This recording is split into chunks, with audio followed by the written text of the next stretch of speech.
विज्ञान और आध्यात्मिकता के सटीक मेल वाली 2015 की फिल्म देउल बंद दर्शकों को खूब पसंद आई थी।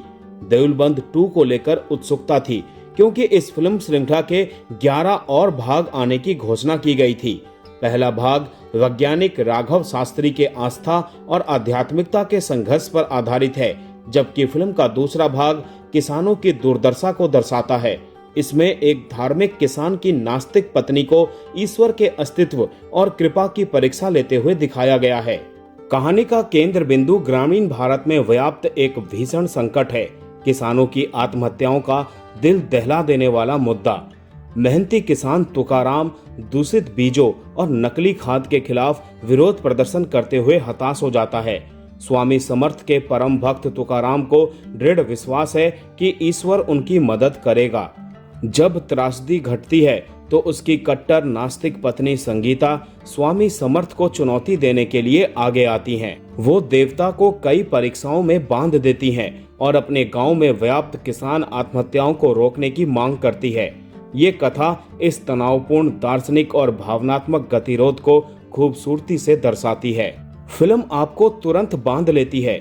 ग्रामीण जीवन की कठोर वास्तविकता का चित्रण अविश्वसनीय रूप से रोमांचक है, जो एक प्रभावशाली और मार्मिक दृश्य में परिणत होता है और एक गहन भावनात्मक माहौल तैयार करता है। संगीता और स्वामी समर्थ के बीच का तीखा टकराव फिल्म के कुछ बेहतरीन पलों को प्रस्तुत करता है। तीखे टकरावपूर्ण संवाद सहज, वास्तविक और विचारोत्तेजक लगते हैं। दिखावटी प्रभाव या जादुई चमत्कारों पर निर्भर रहने के बजाय प्रवीण ताड़दे स्वामी समर्थ के चरित्र का शानदार ढंग से मानवीयकरण करते हैं, जिससे ये वास्तविक दुनिया के मानवीय संघर्षों को सीधे तौर पर समझने और उनका समाधान करने में सक्षम होते हैं। 3 घंटे से अधिक लंबी इस फिल्म का अंतराल के बाद का हिस्सा यानी इंटरवल के बाद का हिस्सा धार्मिक प्रचार पर अधिक केंद्रित हो जाता है। आम सिनेमा प्रेमियों को इसकी गति काफी धीमी और बोझिल लग सकती है। हालांकि फिल्म जटिल कृषि मुद्दों को उजागर करती है, लेकिन कभी कभी कथा को आगे बढ़ाने के लिए उन्हें सुविधाजनक अति सरलीकृत उत्तरों के साथ समाप्त कर देती है। संगीता के किरदार में स्नेहल ताड़े ने पूरी तरह से सबका ध्यान अपनी ओर खींचा है।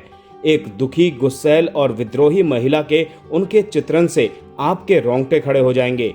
ये उनके कैरियर की एक महत्वपूर्ण उपलब्धि है जो पूरी फिल्म का आधार है।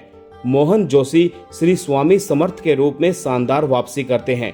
वो सहज हास्य, नाटकीयता और अपार गरिमा का संतुलन बनाए रखते हैं, जिससे दर्शकों में स्वाभाविक रूप से श्रद्धा और स्नेह की भावना जागृत होती है। प्रवीण ताड़दे ने तिहरी भूमिका में शानदार प्रदर्शन किया है। न केवल फिल्म का निर्देशन और लेखन किया है, बल्कि खलनायक साधु सेठ के रूप में एक यादगार प्रदर्शन भी किया है।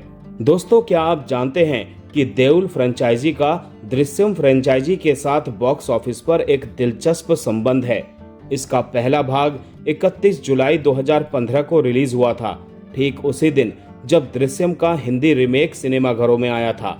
हैरानी की बात यह है कि देउल बंद 2 ने सिनेमाघरों में अपनी शुरुआत ठीक उसी दिन की जिस दिन मलयालम फिल्म दृश्यम 3 रिलीज हुई थी। अगर आप फिल्म देखने जा रहे हैं तो अपनी सीट से जल्दी मत उठिएगा।